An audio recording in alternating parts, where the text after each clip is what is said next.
नमस्कार प्रेक्षकांनो, आपण पाहतोय या मालिकेचा आजचा म्हणजेच 17 जूनचा रिव्ह्यू. आणि आजचा हा जो काही एपिसोड आहे ना, तो खरंच खूपच रंजक आहे. कारण हळूहळू का होईना परंतु परब आणि खानोलकर या दोन्ही कुटुंबातील अंतर आता मिटत चाललेलं आहे.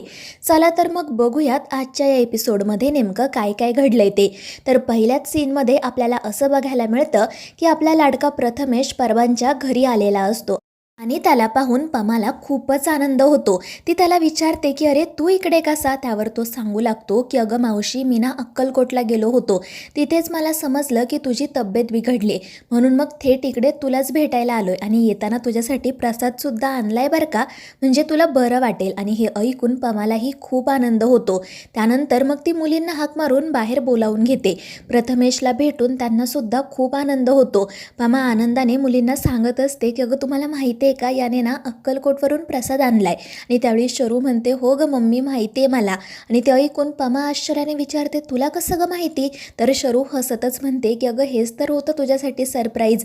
आणि हे ऐकून पमाला खूप आनंद होतो. त्यानंतर शरू तिला सांगू लागते की आपल्या घरात गेल्या अनेक दिवसांपासून जे काही सुरू आहे ना, ते मला बदलायचे आणि म्हणूनच मी दादाला इथे भजन गाण्यासाठी बोलावले. एकदा का कार्यक्रम झाला की मग बघ आपल्या घरातील वाईब्स कशा बदलून जातील ते. आणि हे ऐकून पमा तर खूपच खुश होते. तितक्यात त्या ठिकाणी सुभाषही येतो आणि जेव्हा तो प्रथमेशला पाहतो तेव्हा त्यालाही खूप आनंद होतो. शरू त्याला सांगायला जाते की पप्पा, मीच दादाला इकडे बोलावून घेतलं. परंतु सुभाष तिचं काही ऐकत नाही. तो तिच्याकडे बघतही नाही आणि प्रथमेश सोबत बोलत बसतो आणि त्यामुळे शरूला आणि इतर मुलींना सुद्धा वाईट वाटतं. इकडे प्रथमेश पमाला सांगत असतो की मावशी, आता ना मला मस्त तुझ्या हातचा एक फक्कड चहा दे आणि जेव्हा भजन होईल ना त्यानंतर मोदक. आणि हे ऐकून आपली पमासुद्धा हसतच हो म्हणते आणि लगेचच कामाला सुरुवात करते. त्यानंतर सुभाषही त्याच्या कामासाठी जातो. पण जेव्हा तो जात असतो ना तेव्हा शरू त्याला हाक मारते, पण हा तिच्याकडे पाहतही नाही आणि त्यामुळे तिला वाईट वाटतं. त्यानंतर दुसरा सीन आपल्याला असा बघायला मिळतो की उमा आणि आकाश एकमेकांशी बोलत असतात. उमा विचारत असते की काय रे, आता पमाची तब्येत ठीक आहे ना. आणि त्यावेळी तो सांगतो की हो गाई, आता मावशी एकदम ठीक आहे आणि तू तिची काळजी करू नको, या चौघीजणी आहेत ना तिची काळजी घ्यायला.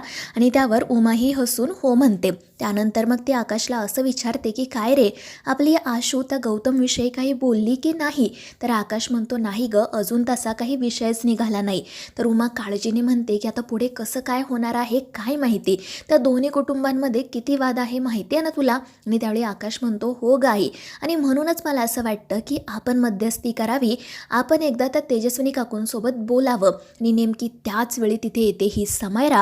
आणि जेव्हा ती या दोघांचं हे बोलणं ऐकते तेव्हा तिच्या तळपायाची आग मस्तकात जाते. ती चिडून म्हणते की वा, तुमच्यासारखे लोक घरात असताना मला शत्रूंची गरजच काय. अरे तुम्ही दोघे जण काय बोलताय, तुम्हाला तरी कळतंय का. माझं आणि गौतमचं लग्न ठरलंय आणि आता तुम्ही गौतमचं लग्न त्या भिकारड्या आशूसोबत लावून देण्याचा विचार करताय, तुम्हाला काहीच कसं वाटत नाही. आणि त्यावेळी आकाश तिला म्हणू लागतो की हे बघ सॅम, तू चुकीचा विचार करतेस असं काही नाही आहे. परंतु समायरा ऐकायला तयार नसते, ती वाटेल ते बोलत असते आणि त्यामुळे उमा चिडते. ती समायरावर हात उचलते, पण समायरा चिडून म्हणते की अगं तू फक्त हेच करू शकते, त्याशिवाय तुला दुसरं काहीच जमणार नाही. आणि त्यामुळे आकाशही चिडतो, तिला म्हणू लागतो की तू तुझ्या आईशी बोलते हे लक्षात ठेव. पण समायरा ऐकायला तयार नसते. ती म्हणत असते की माझं गौतमवर प्रेम आहे आणि त्याचं लग्न फक्त आणि फक्त माझ्याशीच होणार. आणि मग तेव्हा कुठेही उमा तिला शांतपणे समजावत म्हणते की समायरा, मान्य आहे की तुझं गौतमवर प्रेम आहे, अगं पण त्याचं आहे का तुझ्यावर प्रेम. मला सांग, आत्तापर्यंत त्याने कधीतरी तुला सांगितलंय का की त्याला तू आवडते. आणि त्यावेळी समायरा काहीच उत्तर देत नाही, ती फक्त खाली मान घालून उभी असते. उमा तिला म्हणते की अगं त्याचं आणि आसावरीचं एकमेकांवर प्रेम आहे, त्यांना एकमेकांसोबत लग्न करायचं, एकमेकांसोबत आयुष्य घालायचं आहे. गौतमच्या मनातही तुझ्यासोबत लग्न करण्याचा विचार नाही आहे. मग तू बाळा कशाला हट्ट करतेस. मला सांग, तू काय त्याच्यासोबत जबरदस्तीने लग्न करणार आहेस का. आणि जरी तुमचं लग्न झालं तरी तुला संसार करता येईल का गं. अगं त्याचं तुझ्यावर प्रेमच नाही आहे म्हटल्यावर तू त्याच्यासोबत आनंदात तरी कशी राहणार. परंतु ही समायरा ऐकायलाच तयार नसते. ती म्हणत असते की माझं आहे ना त्याच्यावर प्रेम, मग मी राहू शकते आणि काय झालं ना तरी आम्हा दोघांचंच लग्न होणार. आणि त्यामुळे आकाशही चिडतो, परंतु समायरा काहीच ऐकून घेत नाही, रागातच तेथून निघून जाते. आणि त्यामुळे या दोघांना मात्र काळजी वाटू लागते. त्यानंतर मग रात्री आपल्याला असं बघायला मिळतं की प्रथमेशच्या भजनांचा कार्यक्रम असतो. परबांच्या घरी अनेक लोक जमलेले असतात. कार्यक्रमाला सुरुवात झालेली असते.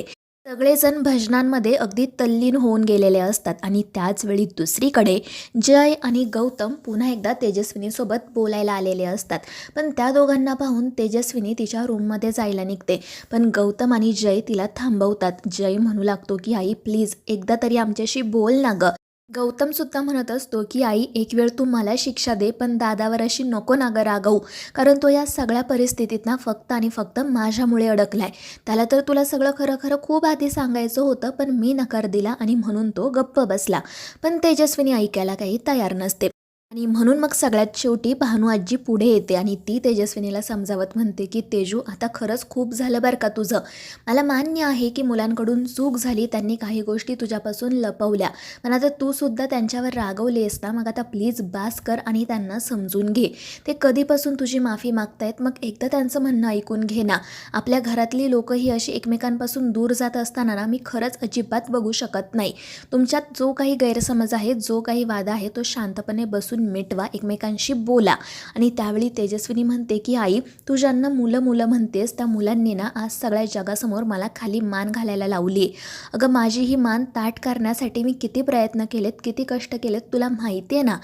पुढे ती असंही म्हणते की आई आज फक्त आणि फक्त या दोघांमुळे ज्या लोकांची माझ्यासमोर उभी राहण्याची लायकीसुद्धा नव्हती ना, ते लोक माझ्याकडे बोट दाखवून बोलतायत, माझ्यावर हसतायत. आणि त्याचमुळे ना मी यांना कधीही माफ करू शकणार नाही. आणि तेजस्विनीच्या अशा बोलण्यामुळे आपला जय पूर्णपणे खचून जातो आणि शेवटी तो तेजस्विनीचे पाय पकडतो, तिच्यापुढे हात जोडतो आणि म्हणतो की आई प्लीज एकदा आम्हाला माफ कर ना गं. मी मान्य करतो की आमच्याकडून खूप मोठी चूक झाली, पण मी तुला वचन दिलं आहे ना की यापुढे मी तुझ्या शब्दाबाहेर कधीच जाणार नाही. तुझा शब्द माझ्यासाठी अंतिम असेल. आणि मग गौतमसुद्धा तेजस्विनीचे पाय पकडतो, तिची माफी मागतो. आणि तेव्हा कुठे जाऊन या तेजस्विनीला मुलांची दया येते. ती त्या दोघांना उठवत म्हणते की प्लीज असं काही करू नका आणि मी ना आता खरंच तुमच्यापुढे हात जोडते, यापुढे प्लीज असं वागू नका, माझ्यापासून काही लपवू नका. आणि त्यावर तेही दोघेजण हो म्हणतात. आणि मग फायनली तेजस्विनी तिच्या दोन्ही मुलांना माफ करते, त्यांना प्रेमाने जवळ घेते. आणि त्यामुळे साक्षीला आणि भानुआजींना खूप आनंद होतो. त्यांच्या घरातील वातावरण पुन्हा पहिल्यासारखं आनंदी झालेलं असतं. तर दुसरीकडे परबांच्या घरी भजनाचा कार्यक्रम अगदी रंगात आलेला असतो. आणि त्याचवेळी इकडे गौतम तेजस्विनीला सांगतो की आई आता तू आम्हाला माफ केलं आहे, तर मी तुला पुन्हा एकदा सांगतो की माझं आसावरीवर खरंच खूप प्रेम आहे, मला तिच्याशी लग्न करायचं आहे. पण ते ऐकून तेजस्विनी काही न बोलताच तेथून निघून जाते. आणि त्यामुळे हे इतर तिघेजण डोक्यालाच हात लावतात. साक्षी धावतच तिच्या पाठोपाठ जाते. तर भानुआजी म्हणत असते की अरे आत्ता तुला हे सगळं बोलायची काय गरज होती. जयसुद्धा म्हणतो की गौतम तुला थोड्या वेळ थांबता येत नव्हतं का रे, आत्ता कुठे तिने आपल्याला माफ केलं, आपण नंतर बोललो असतो ना.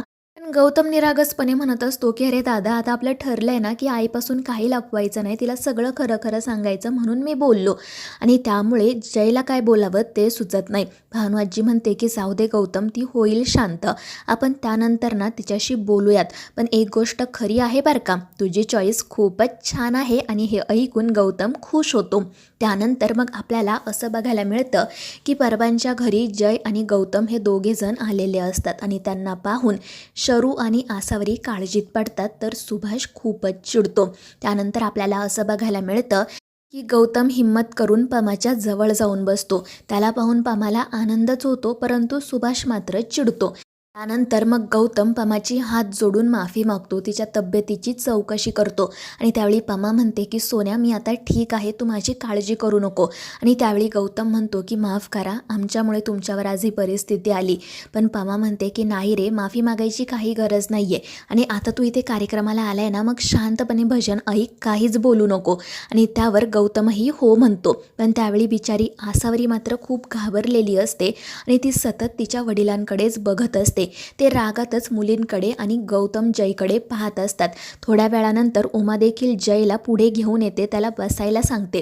आणि ते पाहून सुभाषच्या तळपायाची आग मस्तकात जाते आणि तो त्या कार्यक्रमामधून बाहेर पडतो. त्यामुळे शरूला आणि आशूला वाईट वाटतं. आणि मग गौतमच जयला म्हणतो की दादा प्लीज एकदा आसावरीच्या वडिलांसोबत बोलणार आहे, मला तर त्यांची खूप भीती वाटते, आता तूच हे सगळं सांभाळू शकतोस. आणि त्यावर तोही हो म्हणतो आणि पुन्हा एकदा सुभाषकडे जाण्यासाठी निघतो.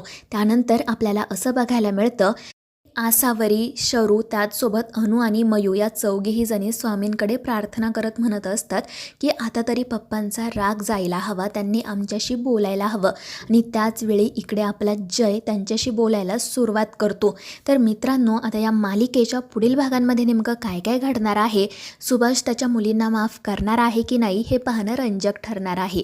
या मालिकेच्या पुढील भागांच्या अपडेट्ससाठी